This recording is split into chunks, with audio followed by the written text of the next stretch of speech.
Rebonjour mes cinquièmes, je vous refais la correction de l'exercice 3 et 4 qui concerne la géométrie, séquence 2. Alors, séquence 2, c'était la symétrie, il y avait symétrie axiale et symétrie centrale. Pour la symétrie axiale, donc, vous avez forcément une droite, parce qu'on va faire, c'est un peu comme si ça c'était votre miroir, et on va essayer de faire lui de l'autre côté. Ok, donc la taille ne change pas, mais par contre il est un petit peu retourné. Donc, pour le faire, vous avez forcément besoin d'une équerre.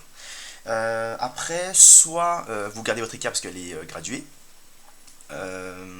soit vous prenez ça. C'est ce que je conseille, d'accord? Le compas, parce que lui, il ne voit pas, mais il garde les mêmes longueurs. Donc ça, je sais pas c'est combien, mais par contre, de l'autre côté, je sais que si je fais ça, et de l'autre côté, bah, j'aurai la même distance. Et c'est ça qui m'intéresse, c'est ce pouvoir-là qui m'intéresse, d'accord? De garder la même distance. Et je veux pas savoir c'est combien, que ça soit 6,7 ou 6,9, ça change rien, je veux savoir, je veux avoir la même distance. Donc, on commence.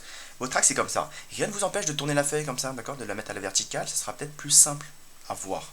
Donc, je vais faire quoi? Donc là, il y a M, L, A et T, 4 points. Et ben, vous devez faire la symétrie des 4 points, ok? Si vous avez peur de vous tromper, ben, voilà. Faites juste M, tranquillement. Vous faites la symétrie du point M, ça donnera un point quelque part par là. Utilisez bien sûr votre équerre. Après, dès que vous avez fini M, vous passez à L. Vous ignorez le reste, ok? Faut pas stresser, faut pas voir les 4 points d'un coup, ok? Un par un. J'en fais un, puis le deuxième, puis le troisième, puis le quatrième, moi j'aurai fini. Donc là, vous allez placer votre équerre. Je vous rappelle que cette partie-là ne sert jamais, jamais, jamais à rien. Ça, vous pouvez très bien le casser, c'est pas très grave. Tant que cette partie-là est propre, cette partie-là est propre, et là vous avez un angle droit, votre équerre est fonctionnel, d'accord? Cette partie-là ne sert absolument à rien. Donc, là, il y a votre droite. Et bien, lui, il vient se poser dessus, soit de ce côté-là, soit de ce côté-là. Jamais comme ça. Jamais comme ça, d'accord? Si vous avez votre droite ici, elle sera jamais posée comme ça. Sinon, votre équerre ne sert à rien. Ce qui nous intéresse dans l'équerre, c'est ce petit bout-là, l'angle droit. D'accord? Donc là, ça ne sert à rien. Si je fais comme ça, oui. Ok? Il y a un côté qui vient se reposer, un côté qui permet de tracer quelque chose de perpendiculaire à la droite D. Ok? Donc, soit vous pouvez poser comme ceci, soit comme ça. D'accord? Vu que les points qui vous intéressent ils sont à gauche, et ben vous n'allez pas mettre votre équerre de ce côté-là. D'accord? Là, il y a rien ici de ce côté-là, à droite. Donc, comme ceci plutôt. Ok? Et on fait glisser pour aller chercher le point M. Là, je suis un peu trop bas. Il faut que je remonte un tout petit peu pour que je puisse tracer mes pointillés perpendiculairement à la droite D. Donc, je vous place. Prenez votre temps pour placer. Plus vous prenez votre temps, plus vous avez de chances d'être précis. Ok? Là, on va dire que c'est bon. Là, le point est un petit peu grossier, mais c'est la magie, enfin, c'est l'imprimante qui a fait ça. Je vais faire comme ça, et là, on est à peu près bon. D'accord? Je trace mes pointillés, ou alors un trait fin, s'il vous plaît. Et bien sûr au crayon, jamais au stylo.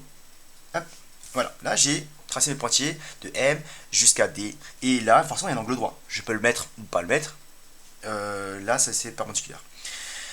Et vous allez prolonger après.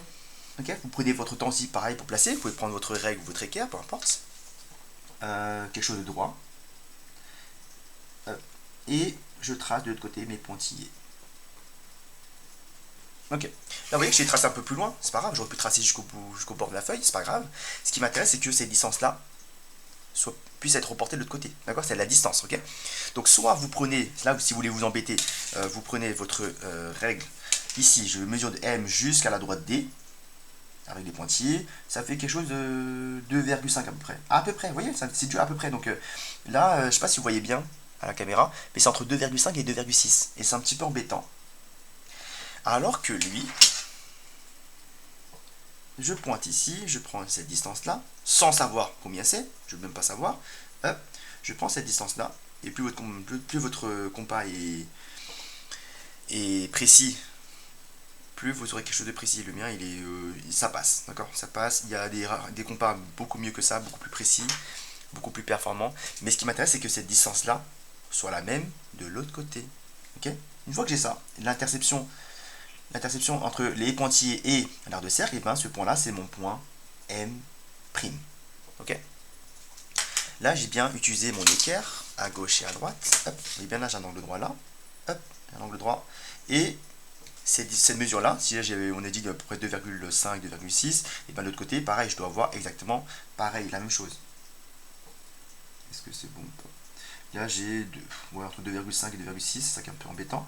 Et là, j'ai à peu près 2,6 à peu près. Bon, à cause de ce point-là qui est un petit peu grossier. Ok. Je vais tolérer jusqu'à 1 mm d'écart à peu près. Ok. Si c'est 2, 3, 4, 5, ça devient un peu trop.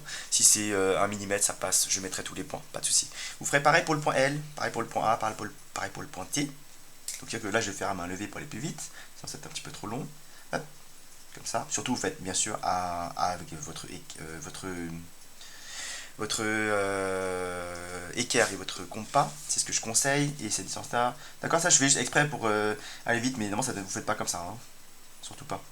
Hop, hop, là j'ai le point A, A'. Ok, et une fois que j'ai fait ça, une fois que j'ai mes 4 points, qu'est-ce qu'on fait? Et bien là je vois que M est relié à L, donc forcément ça sera relié ensemble. L avec A, donc L', A'. T avec A, T n'est pas relié à M, donc bien sûr je ne vais pas relier A' avec M'. A avec T, donc A' avec T'. Hop, comme ça. Et là, vous devez avoir votre quadrilatère. Donc, première chose, vous faites la symétrie point par point. Après, vous relirez après. D'accord? Pour celui-là, la méthode est un petit peu différente, mais plus rapide, plus simple. Vous n'avez plus besoin de lui.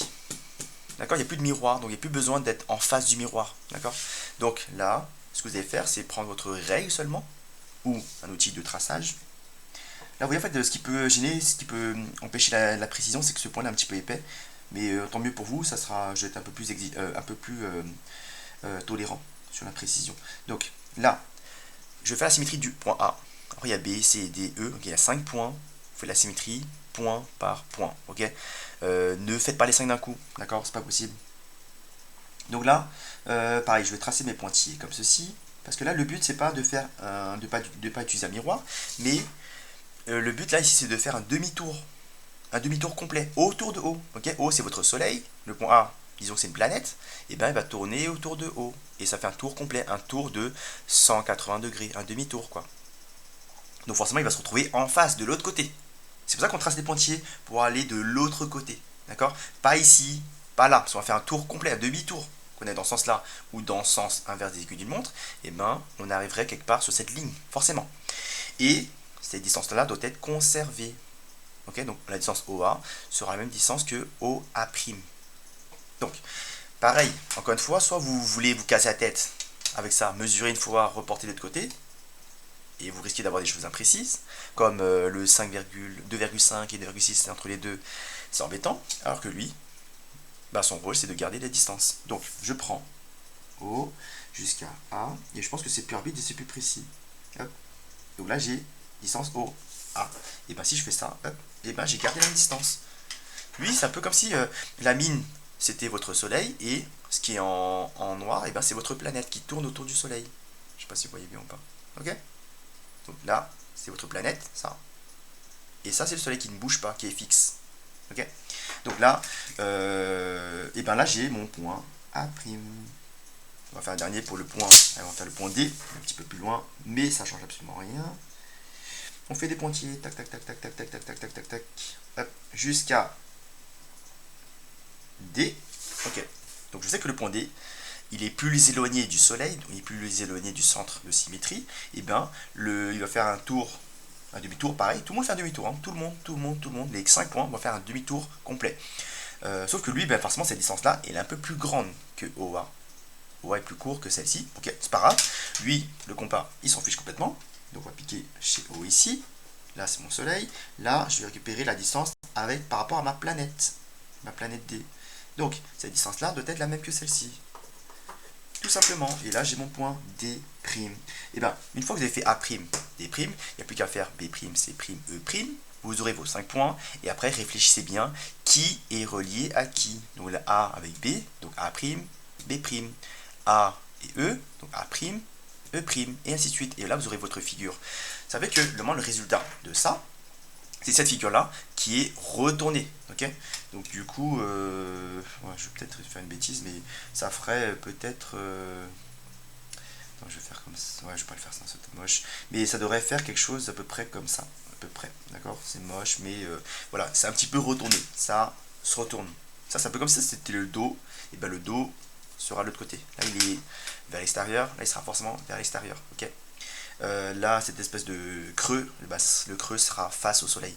Le creux ici, si on fait un demi-tour, et bah, ça restera face au soleil. Donc ça doit donner une figure grossièrement comme ça. Bien sûr, faut pas le faire à main levée, il faut utiliser vos instruments de géométrie.